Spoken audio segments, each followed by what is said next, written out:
कल इंटीग्रेशन का हमने एक टॉपिक पढ़ा था और वो था सब्स्टिट्यूशन मेथड। सब्स्टिट्यूशन मेथड ही अगर मैं कहूं मेन इंटीग्रेशन है, और ये इतना ब्रॉड रूप में है कि अगर थोड़ा सा भी आपने इस सब्स्टिट्यूशन पर मेहनत कर ली, थोड़ी सी भी मेहनत कर ली, तो इंटीग्रेशन ही नहीं, आप हर क्वेश्चन को अपने ढंग से सोच भी सकते हो और कर सकते हो।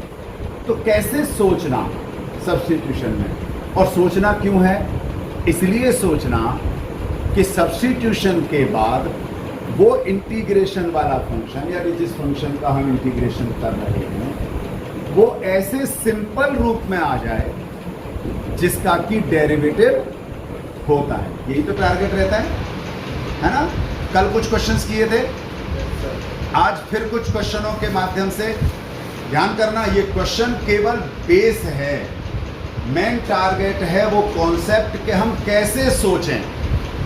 जैसे एक क्वेश्चन लेते हैं 7, integration of x root x plus 2 dx। यहां आपको कैसे सोचना? एक चीज तो आपको पहले दिमाग में मैं बार बार बताता रहूंगा, हर दिन बताता रहूंगा, शायद ध्यान में रहे। इंटीग्रेशन में फंक्शन ऑफ ए फंक्शन नहीं होता, यानी चेन रूल नहीं लगता। इंटीग्रेशन में प्रोडक्ट रूल नहीं होता, और इंटीग्रेशन में कोशेंट रूल भी नहीं होता। यहां अगर हमें डिफरेंशिएशन के हिसाब से देखें तो x into root x plus 2, एक का डिफरेंशिएशन, दूसरा एज इट इज, प्लस दूसरे का इंटीग्रेशन। पहला एज इट इज करके हम कर देते थे ना, लेकिन नहीं होगा, क्योंकि ये क्या कर रहे हैं अब हम? दूसरा, ऐसे रूप में कभी भी किसी का डिफरेंशिएशन होने के बाद आता हो, ऐसा हमें ध्यान नहीं है। तो इसके लिए सबसे जो आसान तरीका है वो है ऐसे क्वेश्चनों में अगर ये रूट नहीं होता, ब्रैकेट होता, मान लो रूट ब्रैकेट होता, तो क्या करते? मल्टीप्लाई करते। ब्रैकेट होता तो अंदर क्या करते? लेकिन पावर, आपको पता है रूट का मतलब है होल पावर हाफ, और हाफ को x, अगर चलो ब्रैकेट में स्क्वायर होता, यही होता x इंटू एक्स प्लस 2 का, तो एक बार को होल स्क्वायर खोल लेते, फिर x से मल्टीप्लाई कर लेते, हो जाता कि नहीं होता? भाई होल स्क्वायर खोल लो, फिर x से इंटू कर दो, तो पहला x स्क्वायर था, x से इंटू अगर x क्यूब हो जाता, फिर 4x स्क्वायर आ जाता, और फिर आ जाता हमारे पास 4x। 3 फंक्शन हो जाते, तीनों का अलग अलग हम इंटीग्रेशन कर लें। लेकिन अगर पावर में हाफ हो तो इसको तो खोल भी नहीं सकते आसानी से, क्योंकि आपके बाइनोमियल थ्योरम में भी जो पढ़ रहे थे ना 11th में, बाइनोमियल थ्योरम पढ़ी थी, उसमें भी नेचुरल नंबर ही पढ़े थे हमने, उसमें भी आपने इंटीजर भी नहीं पढ़े, माइनस वाला भी नहीं है आपके कोर्स में ना, तो इसलिए बड़ी मुश्किल थी। तो अब इसको तो हम खोल ही नहीं सकते, तो जिसको हम खोल नहीं सकते उस ब्रैकेट को लेट करें। भाई हम खोल तो नहीं सकते ना, जब इसको खोल नहीं सकते तो कुछ तो करें। तो अब हम क्या कर सकते हैं, इस अंदर की टर्म को, यानी let x plus 2 equal to t ले। अगर मैंने x प्लस 2 को t लिया, फिर से रिपीट कर रहा हूं, जब आप लेट कर चुके होंगे तब फंक्शन में कहीं भी x नहीं होना चाहिए, है ना? फंक्शन में dx भी नहीं चाहिए, फिर क्या चाहिए? dt। तो यहां से पहले x की वैल्यू निकाल लो, क्या हो जाएगा? क्यों निकाली x की वैल्यू? कोई बताएगा? क्योंकि यहां आपने यही तो लेट किया है, इस x की भी तो वैल्यू डालनी है ना, ये x की वैल्यू आ गई, अंदर की लेट किया है ना, यहां से dx निकालो, डिफरेंशिएशन किया तो dx इक्वल टू dt। अब ये दोबारा बताने की जरूरत तो नहीं है, डी वाले फिर से समझ लो ये कैसे आता है। अगर मैंने इसी को, देखो ये मैं समझाने के लिए कर रहा हूं, ये मैंने डायरेक्ट लिखा है। मान लो मैंने t के रेस्पेक्ट डिफरेंशिएशन किया, इसके रेस्पेक्ट, तो x को लिखूंगा dx अपॉन dt, 2 0 हो जाएगा, और t के रेस्पेक्ट t का डिफरेंशिएशन dx इक्वल dt हो गया। मान लो मैंने इसी का डिफरेंशिएशन x के रेस्पेक्ट किया, तो x के रेस्पेक्ट पर ये 1 हो जाएगा, 2 का 0 हो जाएगा और t का होगा dt अपॉन dx इंटू होगा, तब भी यही आएगा ना। तो जब भी आप डायरेक्टली करें तो आप क्या करें, x की साइड का डिफरेंशिएशन कर लें। जब डिफरेंशिएशन आ जाए सबको ब्रैकेट में रखें, अगर एक से ज़्यादा टर्म है तो, और इनटू में dx, ठीक है। और इक्वल टू के बाद जो भी लेट किया है, t किया हो, y किया हो, उसको dy या dt रूप में रखना। बिल्कुल ठीक है यहाँ तक। अब आगे चलते हैं, पुट करो x की जगह इनटू t की पावर हाफ और dx की जगह। अब देखो इनटू कर सकते हो क्या, यहाँ t की पावर 1 है, t की पावर हाफ t की पावर 1 के साथ ऐड हो जाएगी, t की पावर 3/2 हो जाएगा, पक्का। t की पावर -2 इंटू t की पावर हाफ। ये मैंने ठीक लिखा है, कुछ गलत है क्या इसमें? ब्रैकेट जरूरी है, या तो अलग अलग इंटीग्रेशन लगाओ, है ना, और या फिर इसको, क्योंकि पूरा एक फंक्शन। अब आप इंटीग्रेशन कर दो, पावर का इंटीग्रेशन, क्योंकि पावर में कांस्टेंट टर्म है, कांस्टेंट आगे आ जाती है डिफरेंशिएशन में, और एक कम होती है ना, और इंटीग्रेशन में क्या होता है, एक ऐड कर लो और अपॉन कर लो। अगर इसमें मैं एक ऐड करूं, 2 आ गया, 5/2 हो जाएगा ना, t की पावर अपॉन में क्या आएगा, उसको रेसिप्रोकल कर देना। लिख सकते हो नहीं लिख सकते? इतना तो डायरेक्ट करना सीखो। -2 इंटू +1 किया तो 2 + 1 3/2, इसका मल्टीप्लाई करेंगे तो 2/3 और t की पावर CA की वैल्यू, और फिर t की वैल्यू वापस डाल दो। t की वैल्यू है आपकी x/2 यानी 2/5 x + 2 की पावर 5/2 -4/3 x + 2 की पावर 3/2। यहाँ तक किसी बच्चे को कुछ समझ में नहीं आया हो तो कुछ 14 integration of 1/x log x की पावर n। बेटा जिस किसी बच्चे को कुछ भी समझ में नहीं आए ना, वो ध्यान रखना, पूछना जरूर, कतई मत शर्माना, झिझकना मत कि जी पूछेंगे तो इंसल्ट होगी। मैथ्स में कभी इंसल्ट नहीं होती, और आप पूछोगे तो आपके बहाने से और कई बच्चों का भला हो जाएगा। ठीक है, चलें आगे। अब देखो यहाँ पर डिनोमिनेटर में आ रहा है, मैंने बताया इंटीग्रेशन में तो कोशेंट होता ही नहीं है, नहीं होता ना। लेकिन यहाँ पर भी अगर आप ध्यान से देखें तो ब्रैकेट के अंदर क्या है, ब्रैकेट को तो हम, और को भी पावर में कितना है, m। log x को m के फॉर्म में खोल सकते हैं क्या, किसी तरह इसको न्यूमरेटर में ले सकते हैं क्या, ले सकते हैं क्या न्यूमरेटर में, नहीं ले सकते ना। इसका मतलब क्या है, हमें यहाँ पर कुछ ऐसा करना है कि सारा फंक्शन न्यूमरेटर में चला जाए, डिनोमिनेटर में फंक्शन नहीं रहे तो अच्छा होता है, कोशिश करनी चाहिए, है ना। तो यहाँ हम किसको लेट करना चाहिए फिर हमें, ठीक है।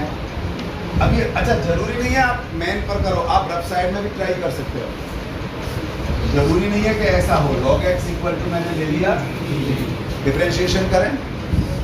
अच्छा पहले तो x की वैल्यू भी तो डालनी है, चलो पहले डिफरेंशिएशन कर लें, देखते हैं क्या होता है। 1/x आपकी समस्या ही हल हो गई, x की वैल्यू ही नहीं डालनी। क्यों? क्योंकि देखो 1/x dx क्या हो जाएगा dt, और नीचे क्या आ जाएगा t की पावर m आ जाएगा ना। और t की पावर m का जब ऊपर ले जाओगे यानी 1/t की पावर m, यही हुआ कि नहीं हुआ। तो log t की पावर m लिख सकते हैं कि नहीं लिख सकते, ठीक है। नहीं, क्यों नहीं, log नहीं लिख सकते, क्यों नहीं log, क्योंकि फंक्शन लीनियर चाहिए। मैं कुछ एग्जांपल यहाँ लिख रहा हूँ, ध्यान से समझ लेना। Integration of 1/x minus 3dx, ये लीनियर है कि क्वाड्रेटिक है? x लीनियर है ना? log x माइनस 3 और देख लो इंटीग्रेशन ऑफ 1/2x प्लस 1। कोई बता सकता है इसका क्या होगा? कोई भी बच्चा? एक इसका होगा log, पहले तो होगा 2x प्लस x का कोफिशिएंट क्या है? लीनियर फंक्शन है ना, हम पहले पढ़ चुके हैं। लीनियर फंक्शन में अगर कोई कोफिशिएंट है तो वो 1/, में आता है, इनटू में नहीं आता। किसमें आता है? x का कोफिशिएंट कितना है? 2।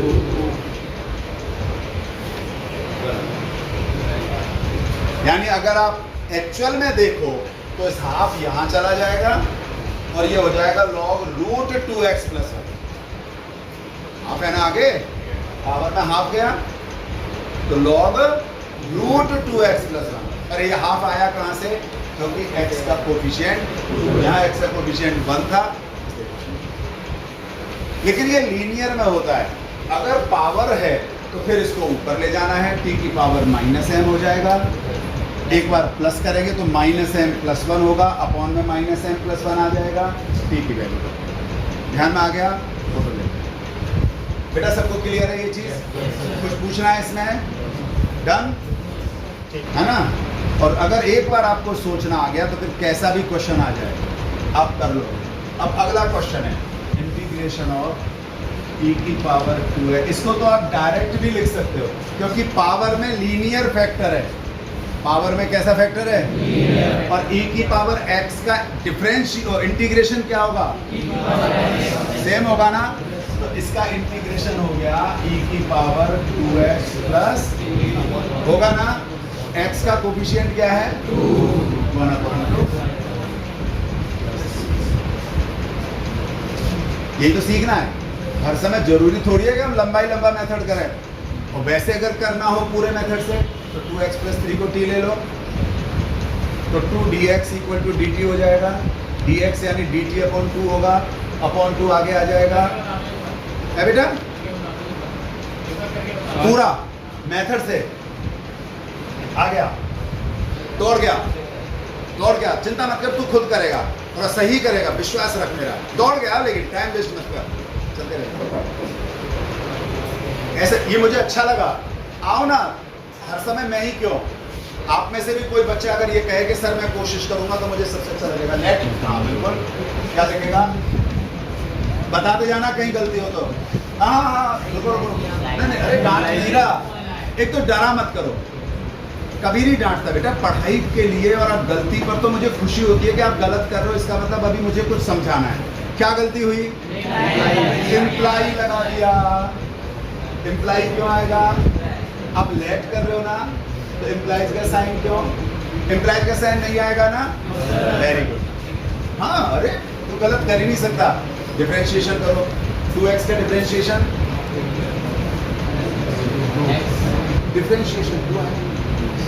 2 और फिर dx नहीं 2 के साथ जब x का हो गया ना, चल dx इक्वल टू 3 का कुछ नहीं होगा। 3 का तो कांस्टेंट है ना, इक्वल टू में t नहीं।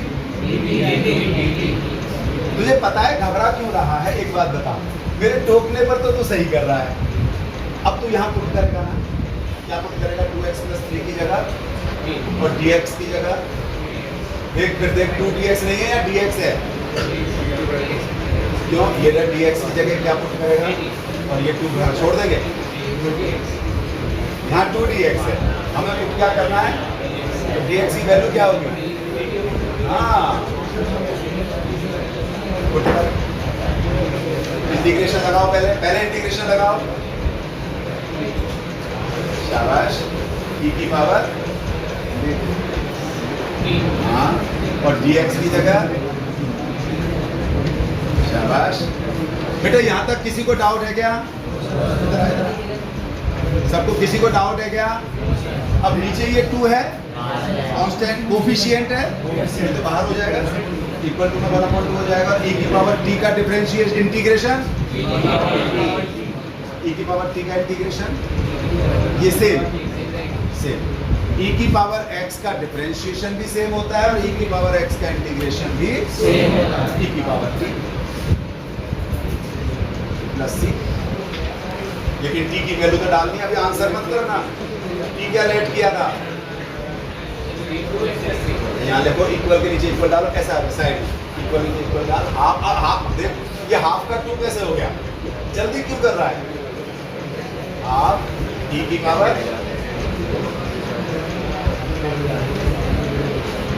मैंने क्या लिखा है? सेम आ गया, सेम आगे तो ध्यान में आ गया ना? देखो बेटा, थोड़ी सी घबराहट होती है नेचुरली, और ये बच्चा भी होशियार था, पर जैसे जो छोटी छोटी गलतियां होती है ना, वो घबराहट के कारण होती है। आप चिंता मत करो, होने दो यहाँ घबराहट। जब हम साथ खड़े ना, आप में कॉन्फिडेंस आएगा, ये मैं विश्वास दिला सकता हूँ। इसलिए यहाँ आओ और आकर के इस तरह से क्वेश्चन करने की हिम्मत करो। गलत हो तो होने दो ना, लेकिन ये तो रहा पूरा मेथड। चूंकि अब इस तरह के छोटे क्वेश्चन 1 मार्क्स में आने होते हैं, ऑब्जेक्टिव में आने हैं, तो आप पूरा करने को जाओगे तो टाइम लगेगा ना। इसलिए धीरे धीरे प्रैक्टिस इस तरह की भी अपने माइंड में, मैंने कल भी ये बात कही थी, ओरली क्वेश्चन करना आ गया तब मान लेना कि 7.2 पूरी होगी। पूरी 7.2 ओरल होगी। जिस क्वेश्चन को ओरल नहीं कर सकते हो उसे मुझे बताना कि सर इस क्वेश्चन में ओरल कैसे सोचें है। 18 बेटा, आपस में बात करोगे ना तो कुछ समझ में नहीं आएगा। थोड़ा सा सोचो बेटा, थोड़ा सा समय मिलता है हमें। आप लोगों का ध्यान अगर सीखने की तरफ है तो फिर सीखोगे ही, और जिसका नहीं है ध्यान, क्योंकि उनका ट्यूशन वाला हमसे ज़्यादा अच्छा पढ़ाता है, तो इसलिए ऐसे बच्चे की तरफ मत देखो जिसका ट्यूशन वाला मुझसे ज़्यादा अच्छा पढ़ाता है, उसकी तरफ देखो जिसका ट्यूशन वाला मेरे से कम अच्छा पढ़ाता है। इसके लिए तो मैं अच्छा हूँ, ठीक है। इस क्वेश्चन को कौन बच्चा हिम्मत करेगा? आ जाओ, दौड़ कर, अच्छी बात है ना। अगले में देखो, जरूरी नहीं है ये सही करे, इसलिए अब आपका काम एक और है, बहुत ध्यान से देखना। बेटा बोल भी सही, क्या करा तुमने? थोड़ा साइड में होकर, ऐसे साइड में होकर कर। tan इनवर्स x को क्यों माना? नहीं, इसलिए कि e की पावर x नहीं है। पिछली बार में अभी क्या था कि डायरेक्ट नहीं था ना, 2x + 3 था, इसलिए 2x + 3 को लेफ्ट करना पड़ा, क्योंकि e की power tan inverse x directly किसी का भी डिफरेंशिएशन हो ही नहीं सकता। तो हमें वो पूरे को एक बनाने के लिए हमने tan इनवर्स x को p लिया। वेरी गुड, इसका डिफरेंशिएशन किया, लेकिन यहाँ dx को पहले लिखो, ये आदत मत डालो।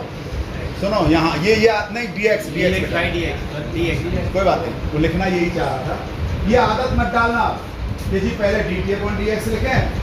ये आदत धीरे धीरे करके ना, धीरे धीरे इंप्रूवमेंट लाओ और कॉन्फिडेंटली लाओ। बिल्कुल ठीक है। इसके बाद पुट करेंगे, यहाँ तक किसी को डाउट? गुड। e की पावर t, और देखो dx/1 + x² डायरेक्ट dt हो गया ना। e की पावर t, आप बताओ ये डायरेक्ट इंटीग्रेशन और डिफरेंशिएशन है, हो जाएगा कि नहीं होगा? क्या आएगा? e की पावर t + c, t की वैल्यू डालते ही सॉल्व हो जाएगा। ताली बजाओ फिर इसके लिए, बस। अब ये सारा कुछ करके ही थोड़ी देखना होता है। हो गया क्लियर है ना? चल, अगला क्वेश्चन है 19, और इसके लिए मुझे तो लगता नहीं है कोई राजी होगा, मुझे डाउट है। हाँ, जिसके ट्यूशन में हो चुका होगा वो आ सकता है बस, बाकी और हिम्मत करेगा आ जा। तू भी करेगा? आ जा, दोनों भाई आ जाओ। तू नहीं, तेरे को नहीं बुलाया, तूने हाथ खड़ा नहीं किया था। विकास, तूने हाथ खड़ा किया था इसके लिए हाथ खड़ा किया था क्या?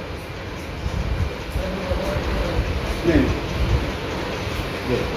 करो, सोचो, अच्छी बात है, चलते रहने देना।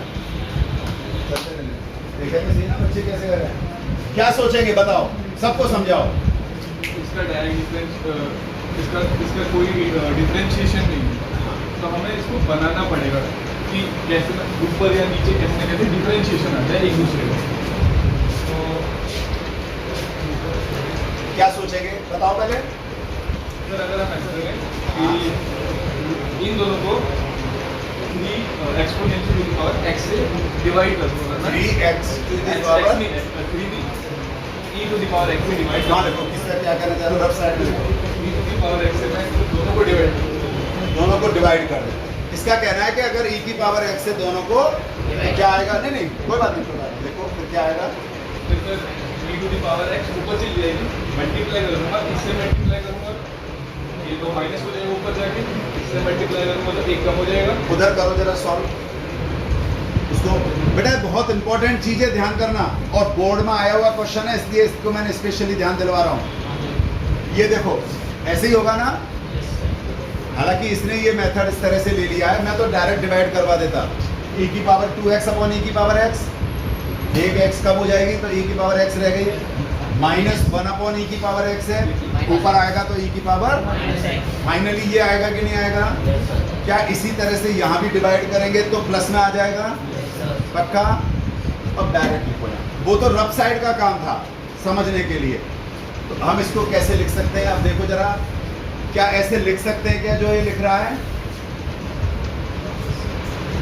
चलो चौक रखो, तुम आ जाओ, चौक रखो, तुम आ जाओ, तुम आओ, तुम ये ऐसे ही चाह रहे थे। सर मैं वो a square minus b square लिख करो जरा, मिटाना मत कुछ भी। सर जैसे यहाँ पे e की पावर हाँ माइनस 1 प्लस 1, तो ये सर हो जाता है e की पावर x प्लस 1 और e की पावर x माइनस 1। फिर और सर e की पावर 2x प्लस 1। ठीक है, तो सर यहाँ से मैं e की पावर x वापस से e की पावर x ले लो बेटा, समझो बेटा, चौक दे इधर देख नहीं मैं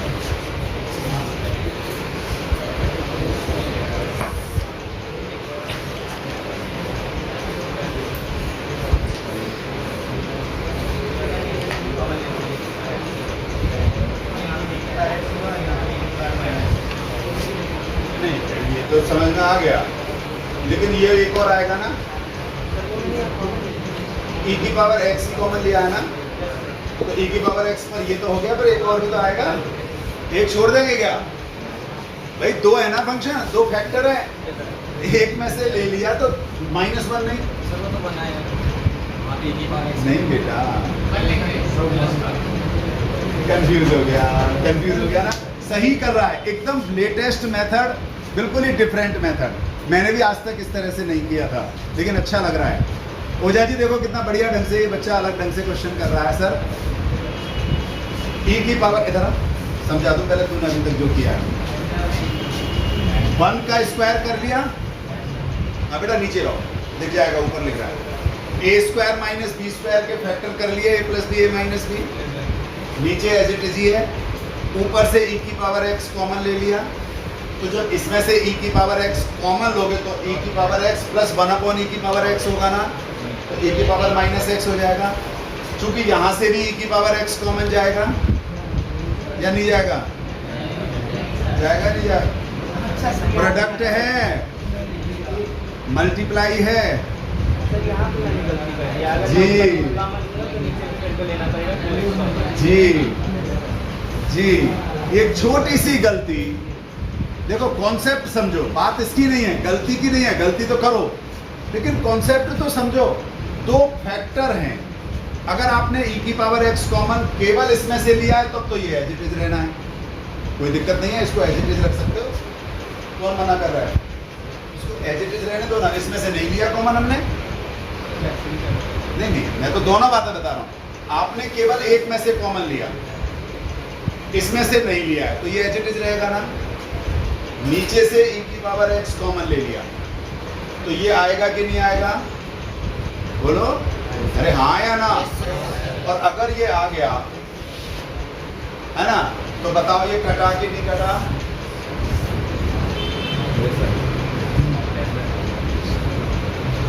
दिक्कत क्या थी, वो मैं सोचा था कि 2x लेके कर सकते हैं। करो, चलो करना। बाकी ऐसे आप डिफरेंट तरीके से सोच सकते हो।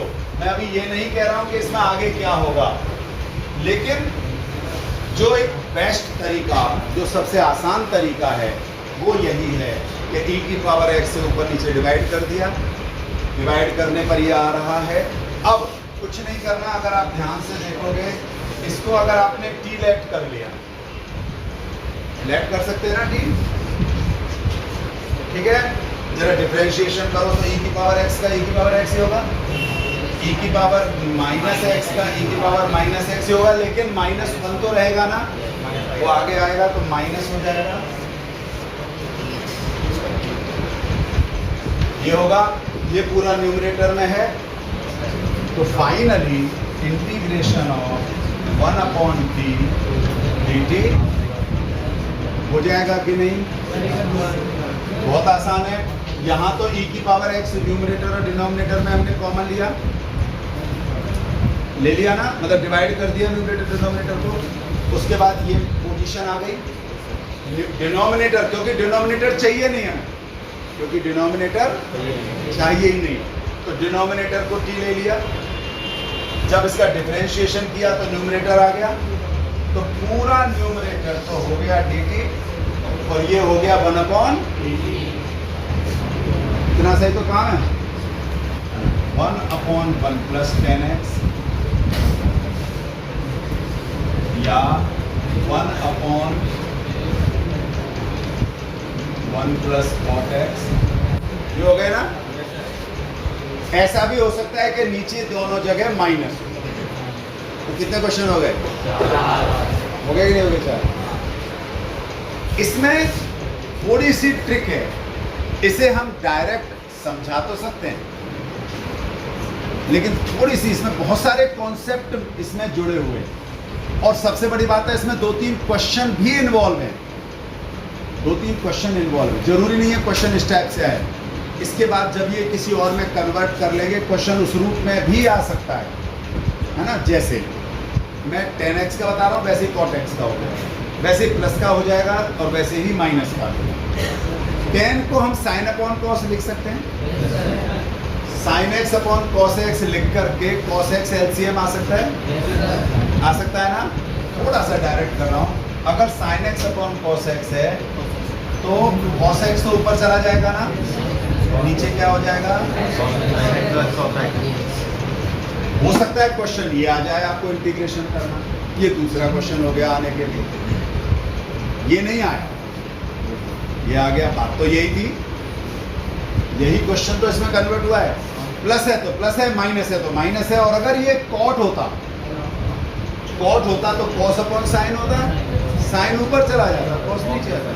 यहाँ तक किसी को कोई दिक्कत आ रही है तो बताओ, आसान है ना। लेकिन अब के बाद दिक्कत क्या आती है कि नीचे 2 टर्म है, हम डिवाइड नहीं कर सकते ना। तब यहाँ से एक ट्रिक, अब ये ट्रिक आप कह सकते हो, आपको कुछ क्वेश्चनों में ट्रिक याद करनी ही पड़ेगी। और ट्रिक का मतलब ये होता है कि हमें कुछ न कुछ ऐसे सोचना कि वो क्वेश्चन हमारे लिए आसान हो जाए। उसके लिए क्या करना कि हमें बिल्कुल जैसा ये है ऐसा ही ऊपर बनाना है, जैसा नीचे है ऐसा ही ऊपर बनाने के लिए हमें प्लस साइन एक्स करना पड़ेगा।